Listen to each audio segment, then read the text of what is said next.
interest in Fortepan, and it's a great honor to be invited to a museum conference for an NGO that operates a website, a photo archive.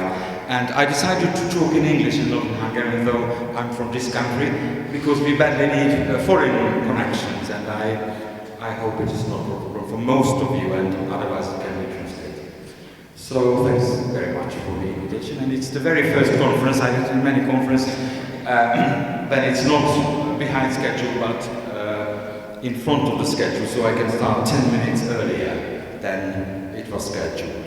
So the title is more or less than a museum, success and failure at 6 years old Fortepan online archive. Here you can see the logotype. This is well known in Hungary, and I think it is not very much known abroad.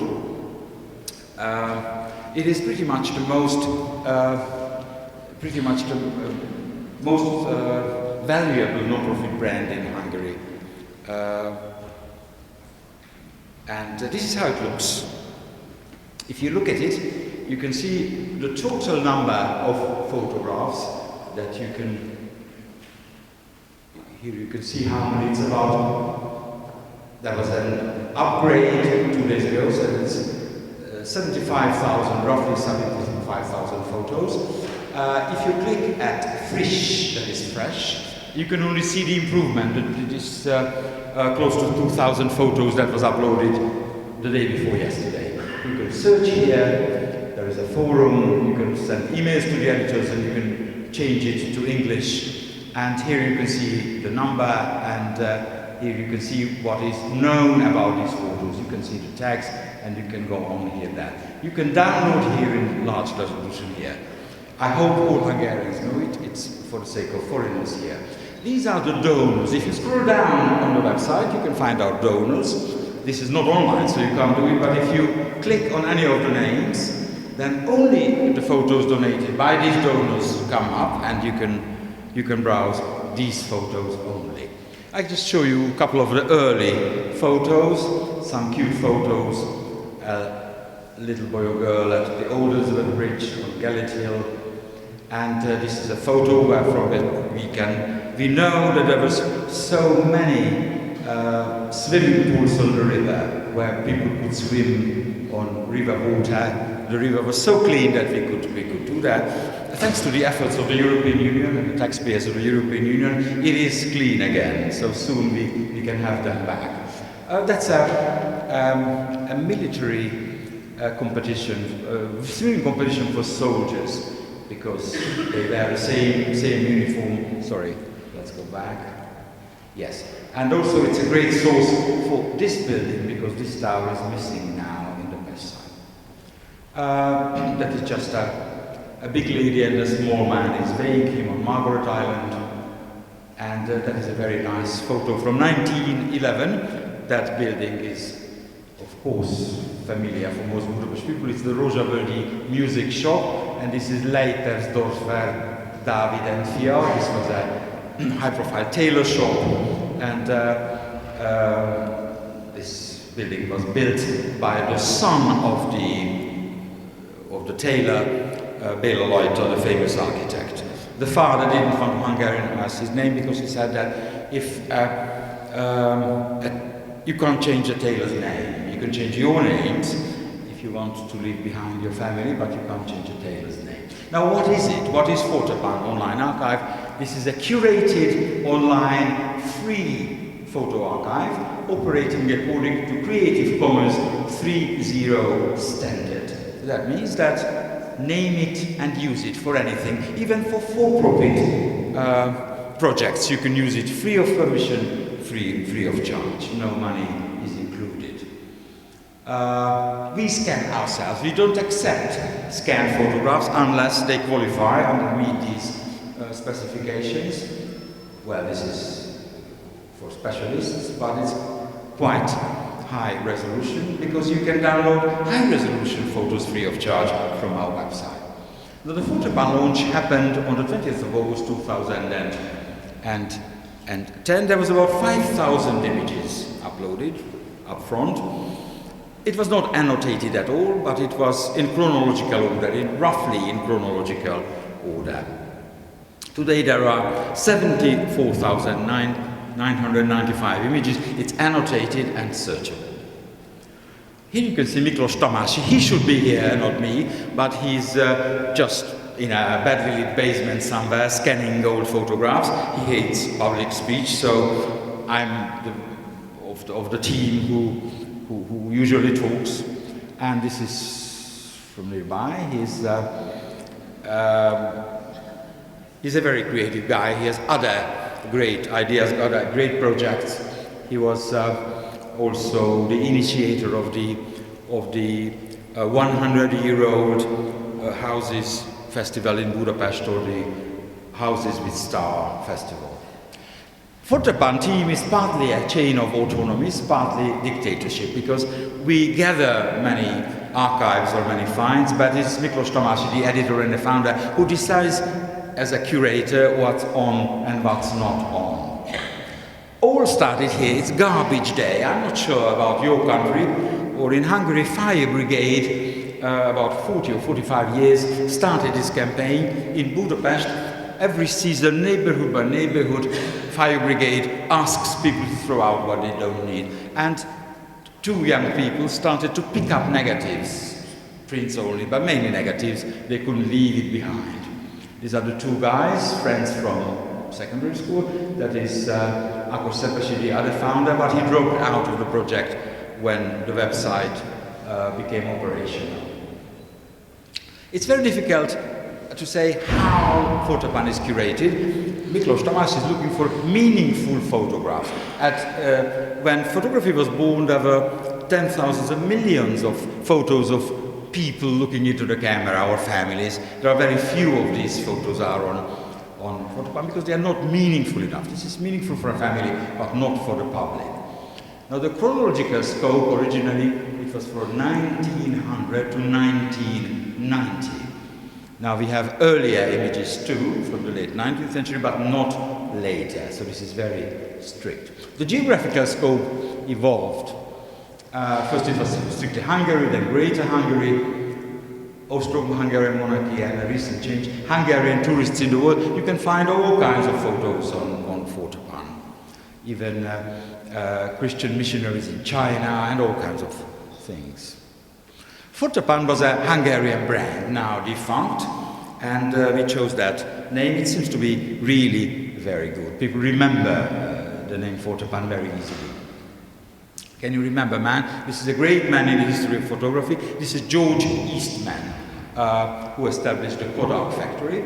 Then in Hungary, there was a branch of Kodak factory. Communists confiscated it and renamed it Forte factory. So we are grateful for George Eastman for our name. Now, year by year, I want to tell you how we evolved. In Ivan, we launched the archive with the support of Open Society Archives. They donated the server capacity. We recently relocated it. It's an American server at the moment, so we left them. Donors started to contact Fortepan, unfortunately not financial donors, but donors who wanted to give photos. This is one of the first photos, and you can see the tags in Hungarian and English.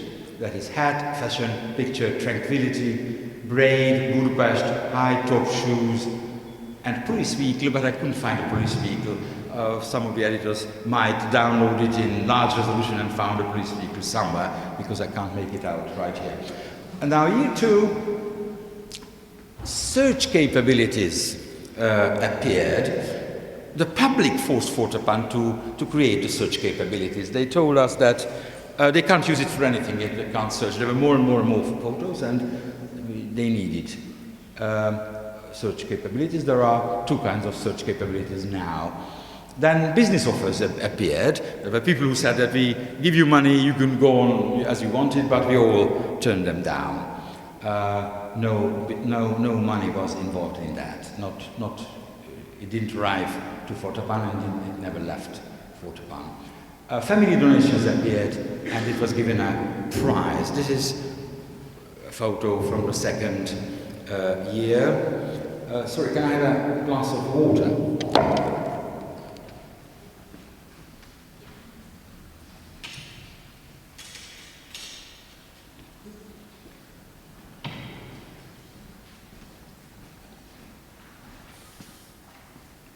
It's a pity this beautiful pedestal doesn't have a place to put the glasses. So as you can see, there is, this is under Chain Bridge, the oldest bridge. There is this little passageway, and the other end there is a horse carriage. So it's from the 1950s.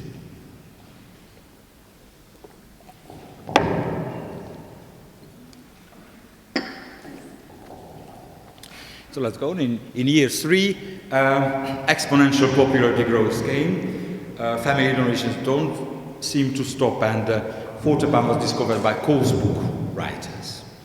Here is a nice photo.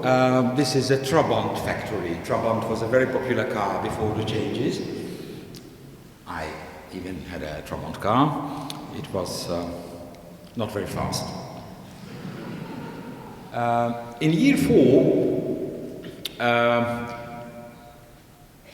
Fortepan signed a contract with Sumartium Foundation. So instead of a private person with a private bank account, it joined a relatively strong non-profit organization with strong capabilities in administration and in writing grant proposals. Then the origins of the Fortepan, Iowa project emerged. That's quite a fantastic story. One day we received a letter from Cedar Falls, Iowa, of all places, where the University of Northern Iowa operates, a wonderful, relatively small university, and they wanted to copy Fortepan. And of course, we let them do that. And there is an Iowa. They wanted to collect Iowa photos, family photos. And I went to Cedar Falls at the launch of that event. And later on I will show you some photos of Fortepan.us, and you find photographs from the state of Iowa, population 3 million. Now, in the year 4, we were offered art photography as well. So we are omnivorous, so we collect street photography or industrial photography, fine art photography, all kinds of things. This is a very nice piece. Now in year 5 we actually launched the Iowa project, and that was a tipping point because we signed an alliance, or we came into an alliance with the Municipal Archives Budapest, and so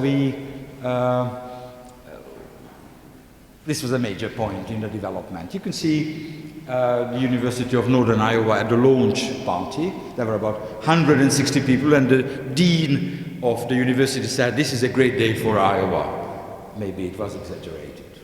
And this is how you can see www.fortepan.us. So it was a great feeling, because usually we import things from the United States, and it was the first time that they imported something from a small NGO in Budapest.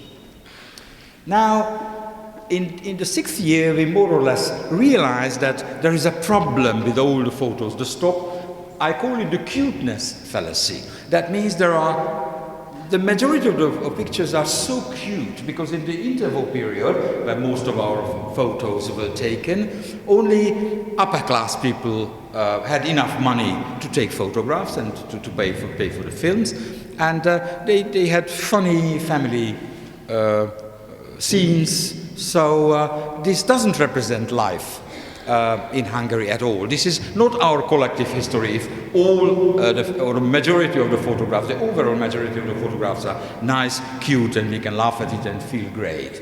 So we try to push for non-cute photos, and let's show you something. This is we started scanning with the generous help of the Budapest Municipal Archives. Crime scene photographers of the Budapest police headquarters, late 1950s, early 1960s, and this is how, just they imitate how a petty thief just smuggles out bottles from his factory. And there are, you can see, thousands of crime scene photos on Fortepan, and we make a case of including photos that show the darker side of Hungarian history. Year 6, also we have one full paid staff. Founder editor Miklós Tamási left his very well paid job. despite he has 4 kids to look after, and we have to find his living. Also, we contacted the general portal with the largest readership, Index, or actually there was a cooperation with Index in the Not Cape section. So they only have the right to tap into our non-published photo material, and every week we give them an idea what to write on, and they pay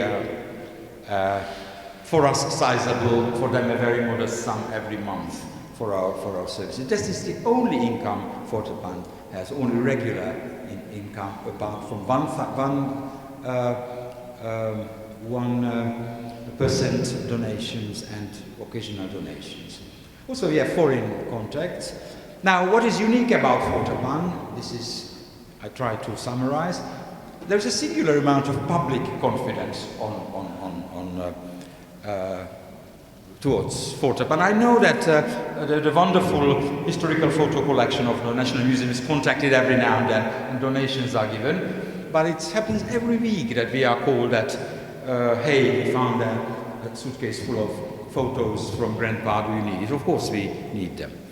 A substantial portion of photos we are offered would otherwise be lost. And this confidence that is felt towards Fortepan boils down to volunteers, because it's based on volunteer work, not well-paid museologists. We are like them, and the donors note that the photos will ultimately be shared, not will be stored in the badly lit basements of the big museums and not even looked at, but it will be shared, and it will be shared for free.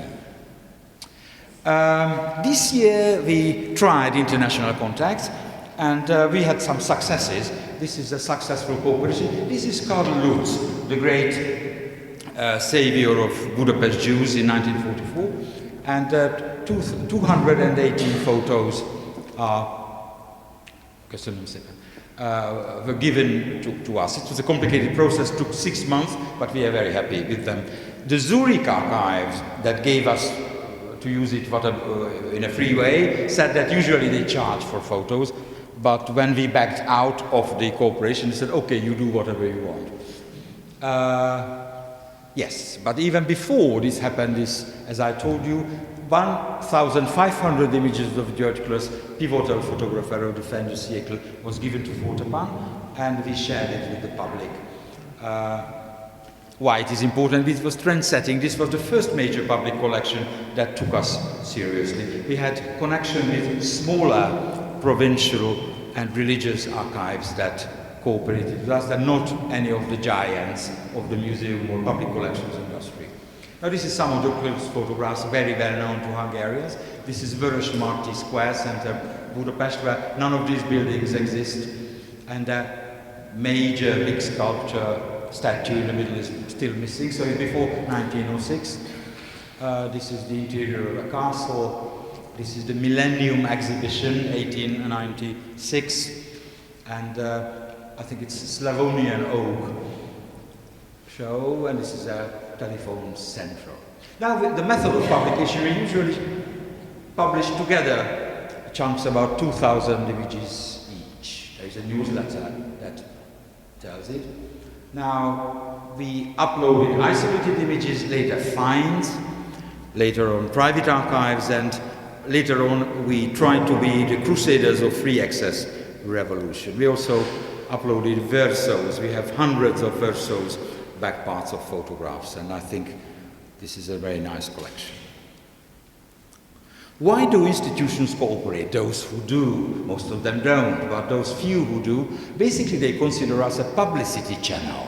So when we visited first István Kenyeres, the general director of Budapest Municipal Archives, he was very happy because he was on the verge of contacting us, and he said that this was future on the way, and he wants to economize, or he wants to capitalize on the future, not to avoid the future. Also, they get physical prints and negatives for Fortepan. We don't collect physical photos. This is a burden for us, it's a nuisance for us. We can't handle them, we can't store them, we can't properly guard them, so we always give away the originals. Either give back to the families, if they don't need, we give it to the municipal archives now. Also, we have already donated photos to the National Museum too, and we received a very nice thank you letter from the general director then, without any accents, which was very funny. Also, they realized that they badly need crowdsourcing. This is about Fortepan's 40. There are about 100 people who try to find out what's on the pictures, and there are other hundreds who are their friends. So we are a crowdsourcing agency for old photographs in Hungary and in the world. The greatest thing was, and I still can't believe it, that the greatest Hungarian poetess was inspired by Fortepan photos, and she published a whole book, a cycle of poems, and a book entitled Fortepan. Can you see Zsuzsa Rakovszky's, perhaps the greatest Hungarian poetess, female poet in Hungary? And this book, published last year, won the prestigious Libri Literary Prize this year. So we are very happy and honored, and all went to the ceremony. And also we sent her a Christmas gift, a physical photo. This is the book. Well, I know I'm running out of time, so I'll try to be quick. How digital copies of old photos are treated in Hungary? I think it is treated like anywhere else in the world. Ordinary people love old photos. Also, they don't respect them because they steal them whenever they can, and they boast with them on Facebook as if they owned them. I don't think it's a Hungarian trait. It is general human quality. Why some public collections frown on Fortepan? That's a difficult question, because they do frown on us. They think we are unfair competition. And they think that we don't have to store physical copies. We make them look slow, even lazy, old-fashioned, greedy, jealous. Some of it, with due respect, may be true. I mean that we make look them that way. I don't think they are. I know that they are overburdened with all kinds of jobs we don't have to do. But we are sorry if they frown on us. Now, why we frown on an FB group? Because we have our special problem. There is an FB group, Facebook group, Budapest on old photographs. They have 52,000 followers by now. It was established by a postman who loves Budapest, and then he started it, I think, 3 years ago. And it's really very popular. And it says in the introductory page, well, special thanks to the original, it is difficult to mention a full list of sources as the photos have been through the internet's melting pot and the pictures have appeared on several sites. That's their way of handling the sources of old photographs.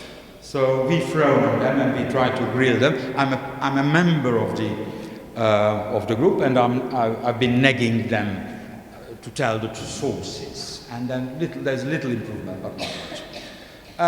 We have a really nasty failure. Last year we produced a beautiful wall calendar. We wanted to get this year's operating costs.